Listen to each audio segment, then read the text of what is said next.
Tom Swift and His Submarine Boat by Victor Appleton.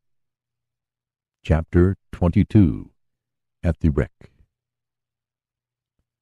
"Well," remarked Mr. Damon, as the submarine hurled herself forward through the ocean, "I guess that firing party will have something else to do tomorrow morning besides aiming those rifles at us." "Yes, indeed," agreed Tom. "They'll be lucky if they save their ship. My, how that wind did blow!" "You're right," put in Captain Weston. "When they get a hurricane down in this region it's no cat's paw." But they were a mighty careless lot of sailors. The idea of leaving the ladder over the side and the boat in the water! "It was a good thing for us, though," was Tom's opinion. "Indeed it was," came from the captain. "But as long as we are safe now I think we'd better take a look about the craft, to see if those chaps did any damage.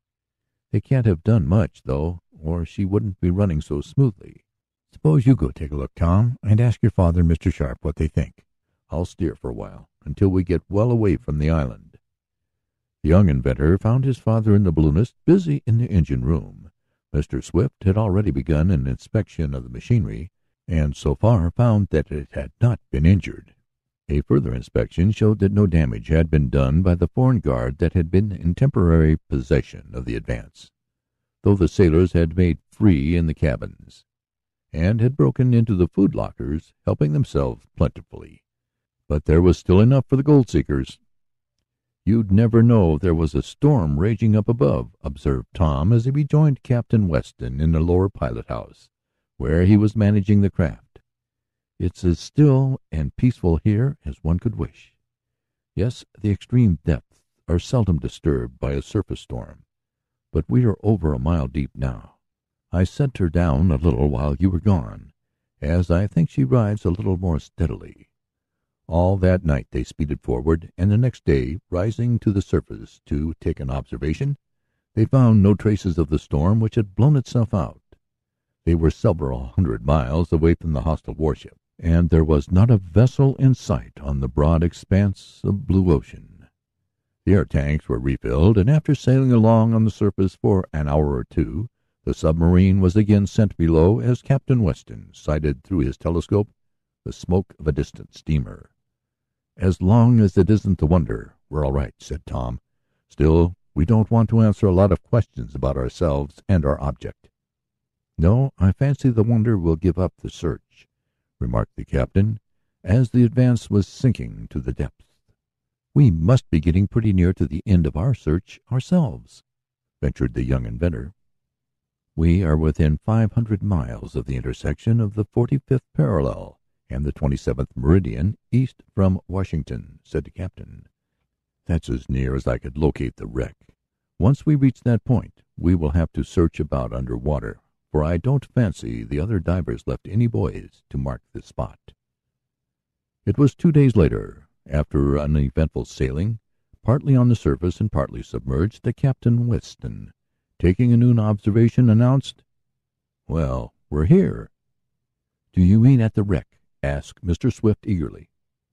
"We're at the place where she is supposed to lie, in about 2 miles of water," replied the captain.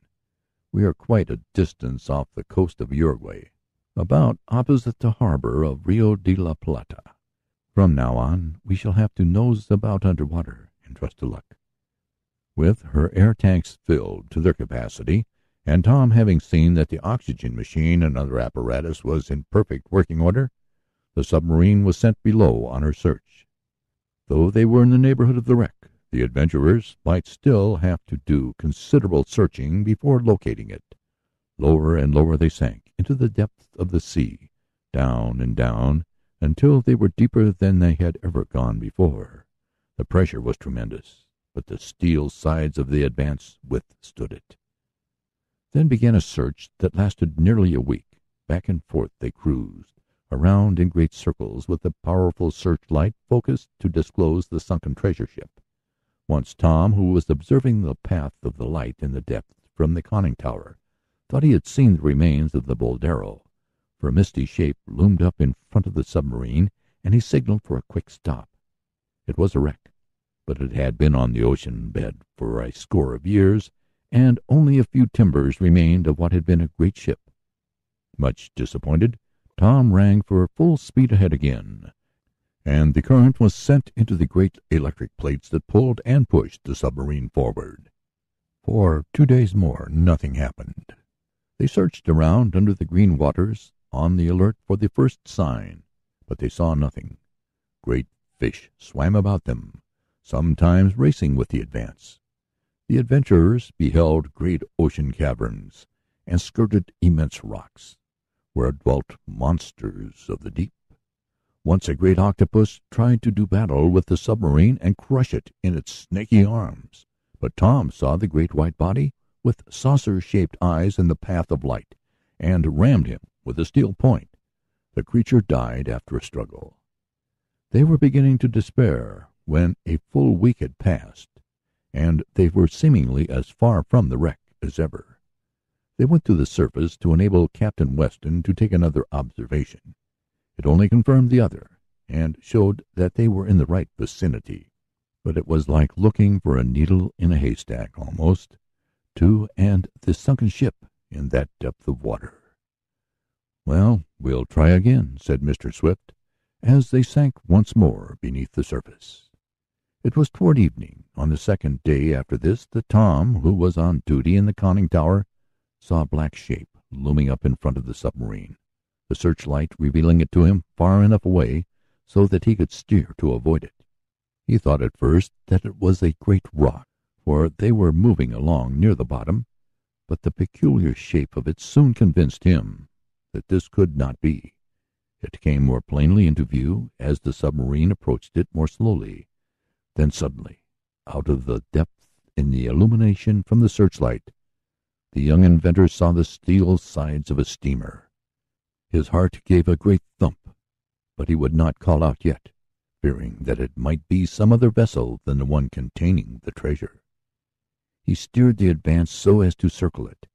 As he swept past the bows, he saw in big letters near the sharp prow the word Boldero.